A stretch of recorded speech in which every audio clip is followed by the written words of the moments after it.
नजर लग जाए रे जुलम होए जाए, दिखाऊं को नी लाडलो नजर लग जाए।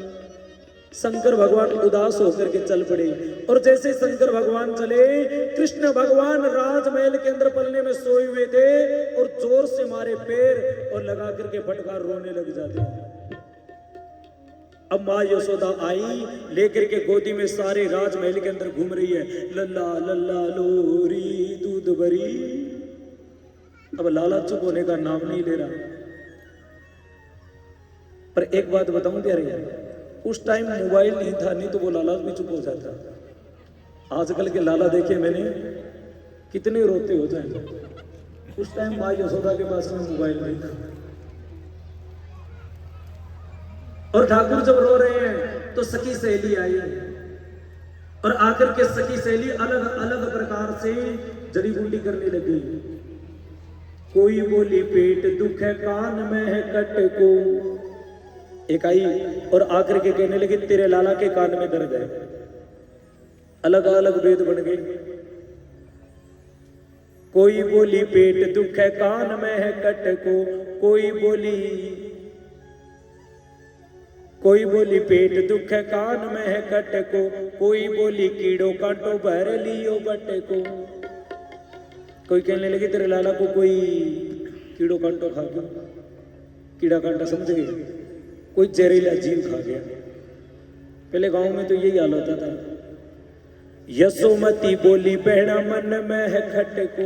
मेरे एक दिक्कत है, मारे घरे जोगी आयो करके जादू टूणो। अरे जो कीड़े के जाया पाछे ओ रोवे दूणो दूणो। जो कीड़े ने ढूंढ लिया वो खोजो कूणो कूणो। सखी कहने लगी वो था कैसा? अरे कंबल था नार के, खाल कर शिव शंकर नाम बताया। ओ शिव शंकर नाम बताया, ओ शिव शंकर नाम बताया। रे कैलाशपुरी ते चाल के शिवनंद महल घर आया। अब महाराज जी को बुला करके लाती है और सखियां कहीं जाकर के कहने लगी बोले बाबा आपको नंद महल में बुलाया जा रहा है। और शंकर भगवान आकर के कहने लगे ल्या मैं तेरे लाला को ठीक कर दूंगा। सर्दी और जुखाम है तो और जड़ी बूटी दूं, पेट में दर्द है तो जायफल की घूंटी दूं। पहले तो यही दवाई होती थी। नजर और गुजर है तो भभूति की चूंटी दूं। हे मैया तरस करा दे तेरे लाल का शिव कैलासात आया। क्या तेरे लाला को ठीक कर दूंगा। और जोगी होते हैं वो कहते हैं, इन जोगियों की थोड़ी आदत ही होती है, चौधरी तेरे घोड़ा वर्गो बनाई जाना। अब चौधरी ने घोड़े बना दिया वो तो भैया फिर चौधरी रुको पर आदत होती है। इसी प्रकार शंकर भगवान कृष्ण भगवान का मिलन होता। माँ यशोदा लेकर के आई, शंकर भगवान के हाथों में दिया और शंकर भगवान के गले का शेषनाग कृष्ण भगवान की तरफ आया। तो अब तब तक आप लोगों को भी पता है माँ में क्या बीती होगी। बोले बाबा अपने नागराज को संभालिए, कुछ नहीं करेगा ये। जो मैं गले के अंदर धारण करता हूं ना उस पर तेरा लाला सोता है, जगत का पति है। इसी प्रकार भगवान धीरे धीरे बड़े होते हैं। बड़ी सुंदर सुंदर बाल लीला है भगवान की। और कुछ बड़े हुए तो भगवान घुटनों के बल चलना शुरू कर देते हैं।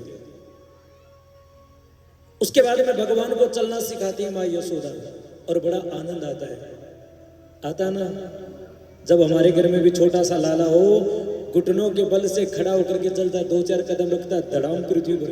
ए लाला कोई बात नहीं, खड़ा हो, आजा लाला तेरे को चलना सिखा। माँ यशोदा बड़ी भाग्यशाली है जो लाला का बड़ा प्रेम और प्यार मिला।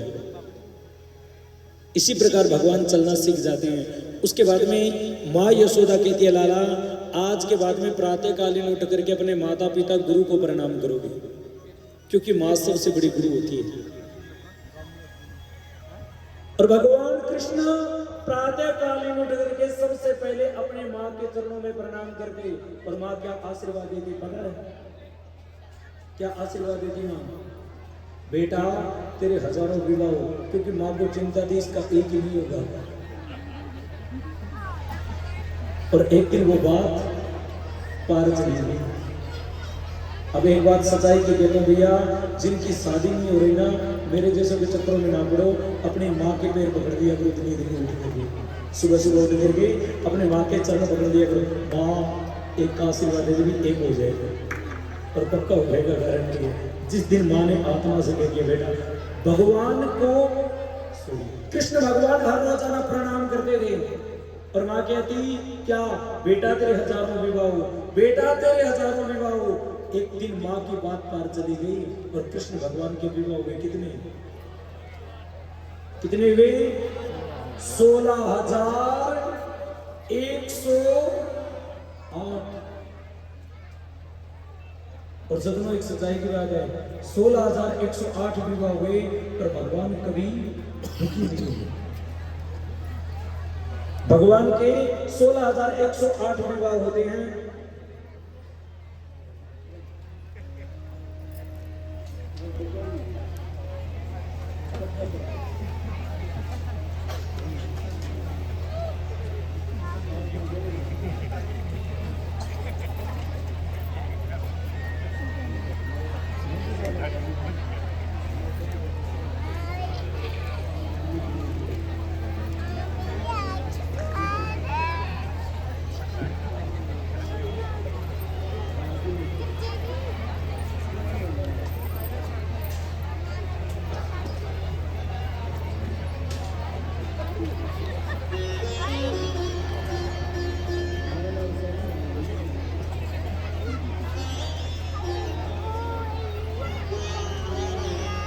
बोले कृष्ण कन्हैया लाल की।